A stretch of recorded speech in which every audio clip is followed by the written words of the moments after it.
Yeah, 모두 다 빨리 박수 쳐 기다리지 말고 서둘러 Reason that I'm back is to feed you raps I see that you are 배불러 So fly Steve Kim, Korean Cosell, great topic for you today. NBA. Ratings dip.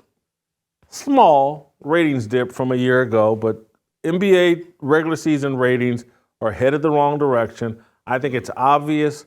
Relevance, traction, popularity of the NBA is dipping. LeBron James isn't the draw that he used to be. He never was the draw that Michael Jordan was. LeBron's at the end of his career. However, despite it going backwards, the media rights are about to go forward and upward because of the streaming services being involved and bidding. And so the NBA is expected to double its media rights package and maybe get a deal worth $50 billion, $60 billion. But I still contend the NBA has a problem and needs to be fixed. And the solution is staring everybody right in the face. Look what's going on with women's basketball and Caitlyn Clark and Angel Reese because they're forced to stay 3 or 4 years or 4 years in college. They bring bigger brands to the WNBA. The solution to fixing the NBA should be paying name, image, and likeness deals to college players to get them to stay in college and bring significant brands to the NBA. But can the NBA be fixed, or will it live in a state of denial because of its escalating media rights deal?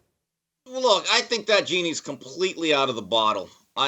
These kids do not want to go to school. They're not there to be scholars. They're never going to be the valedictorians. The days of Derek Coleman being a #1 pick after being at Syracuse all 4 years, I think Patrick Ewing did it. Ralph Sampson did it. Michael Jordan actually stayed 3. Unfortunately, the slippery slope has gone all the way to the point now where now you're rating kids in 9th grade and thinking, hey, in 4 or 5 years, they're going to be in the NBA. And college basketball has certainly suffered from it. But, Jason, you talk about the decline of the NBA television ratings. I've read numerous times that when Michael Jordan played his last game as a Chicago Bull, Game 6 of the 98 Finals, I believe NBC had the package, and they had about 37 to 38 million people watching that game on a weeknight. Now it's a fraction of a fraction of a fraction for similar games. And it reminds me of that old phrase that I heard, it related to the newspaper business. It goes, how did this happen? It happened gradually, then suddenly. And Jason, I don't care what the rights are going to be. That's their money. Content is king. Live sports still matters. And this game has gone global. That's really been the plan. But Jason, think about what is going on in the NBA. You have load management. Can't get rid of that now. And now, this is how devalued the regular season is. Adam Aluminum has said, we're going to have a mid-season tournament. Why? I don't understand that. And then you have a play-in at the end of the regular season. Well, now, wait a minute. You literally, those two things alone have basically said to your consumer audience and guys like me and you, that 82-game thing that we do, it doesn't even matter because the players don't play. And guess what? We're going to do other tournaments and then play-ins. You can't fix it. There, in the immortal words of Ock Nation News, there are no solutions. It's over. Why do you say there's no solutions? Because anytime you add this much extra money, that gives you extra options. That gives you more leverage. And so there's so much money at stake here for the players. I think the NBA, if it had proper ownership, and commissionership, this is the perfect time to bully the players because there's so much money at stake. And I don't care that the players have made $30 million and LeBron's worth this and so-and-so's worth that. If you bully the players with the carrot of like, hey guys, there's a bunch more money coming to you if you agree to these stipulations, I think you can win. And again, particularly because none of these, and now I'm really thinking this through, none of these players have any real leverage. LeBron's almost gone, and he doesn't draw like he used to. Steph, he's 34, 35. They can't even make the playoffs. They got to redo that team. He doesn't draw like he's used to. Now you're dealing with Nikola Jokic. You're dealing with Luka Doncic. You're dealing with Giannis Antetokounmpo. You know, Shea Alexander. You're dealing with some foreigners and people from a different mindset and background and some young people.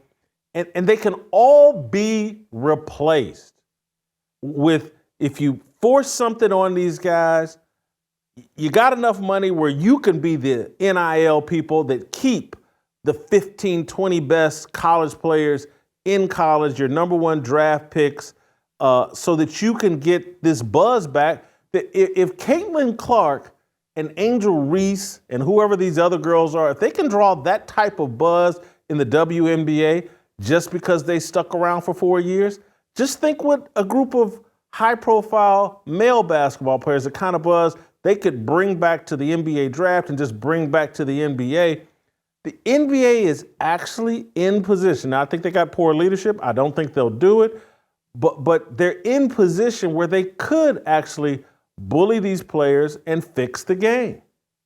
Well, first of all, here's the problem with Adam Aluminum. He's not a good leader. He has no backbone. I mean, David Stern has to be rolling over in his grave. And I'm not saying that he's faultless, because he started this NBA pipeline directly from high school. That happened under his leadership.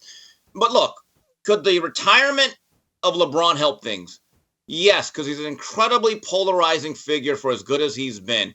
Would the departure of sour guys like Greg Popovich, who hates the fans and looks down upon them and pisses off a lot of people, would that help? Yes. Would it be helpful to have a culture now where we're telling players we're not doing load management? You're making a lot of money to play a game, and you stay in 4-star hotels. You have private chartered jets. We're going to put you through the misery of playing hoops. Yes. I don't know if that would help, but can you change the whole mindset of a generation of players who have been pampered and believe it is their birthright to make tens of millions of dollars while sitting out one game after another? And quite frankly, they don't play that hard. Look at some of the effort that they're putting up. When it is so easy now to score 40, 50 points and you can't make contact. So now you're going to have to rewrite the rules like, hey, guys, we're going back to real basketball where you can actually make some contact. I just don't think those things can be reversed, Jason. Steve, great job as always. Thank you so much. We'll see you next time. I want to thank Jace Medical for allowing this segment. Jace Medical is empowering people just like you to be able to take your family's health into your own hands. Check them out today. Go to jacemedical.com and enter the promo code FEARLESS at checkout for a discount on your order. Thank you for watching. We'll see you next time. Don't miss a second of Fearless. Hit that like button and subscribe to keep up with all of our latest content.